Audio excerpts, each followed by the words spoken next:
খাড়ায় থাকতে থাকতে পা ব্যথা হয়ে গেছে, আমি কি একটু বইতে পারি ম্যাডাম? এবার এবার কম। তোমার নাম কি? কি ভোটার কার্ডে যেই নাম হিডা কম না ফ্যাশন নাম কম?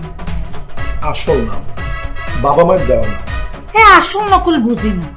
আমার এই ভোটার কার্ডে দেওয়া হইলো রোজিনা আক্তার। এই রোজিনা আক্তার আমার ভালো লাগে না, ওইটারে আমি শর্ট ফর্মে আনছি রুজ। রুজ তো বুঝেন, গোলাপ ফুল। হ্যাঁ, আচ্ছা তুমি কি সবসময় এভাবে সেজেগুজেই থাকো? কি কোন ম্যাডাম, আমি এভাবেই সাইজা থাকি।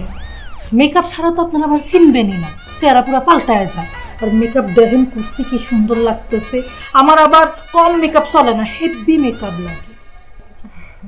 না, মেকআপ করলে তো অনেক সুন্দর লাগে, ঠিক আছে, কিন্তু এই ভারী মেকআপ নিয়ে কাজ করবা কিভাবে? কি কোন ম্যাডাম, আপনি হিন্দি সিরিয়ালের নায়িকা দেখেন না?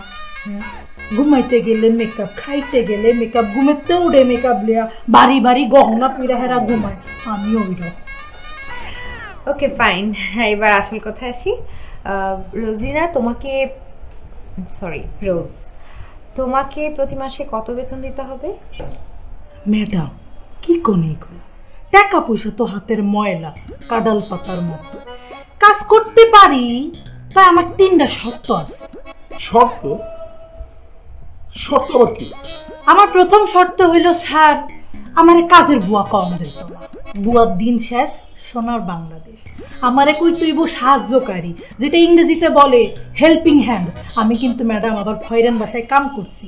হ্যাঁ, বিদেশ চলে গেছে দেখে আমি বাইতেছি, তাহলে আপনারা আমারে পাইতেন না। ওকে ফাইন, ঠিক আছে, বলবো না বুয়া, তোমার নাম ধরেই ডাকবো। তারপরে সত্যটা আরেকটা হইলো ম্যাডাম, আমি কিন্তু টিফি দেখি। এই টিফি দেওয়া আর মেকআপ করা, এই দুইটাতে কিন্তু আমার নিষেধাজ্ঞা দিতে পারবেন না। ঠিক আছে, তারপর আরেকটা হইলো, আমার একটা লেবার আছে। তোমার আবার লেবার আছে? লেবার মানে না, ওই যে ইংরেজিতে কয় বয় পেরেন্ট আছে। আমার একটা বয় পেরেন্ট আছে, সে আমার অত্যাধিক পছন্দ করে, আমি তাকে অত্যাধিক পেয়ার করি। কিছুদিন পরে তার সাথে আমার বিবাহ হবে ম্যাডাম। কিন্তু ম্যাডাম, সে ঢাকা শহরে আসবে, তার থাকার কোনো জায়গা নেই। এই বাড়িতে তাকে থাকতে দিতে হবে। আপনাদের বাসার রুম টুম ভালো তো না ম্যাডাম? এটা আবাসিক হোটেল নাকি? কি বলে এসব? না না, এটা এখানে চলবে না।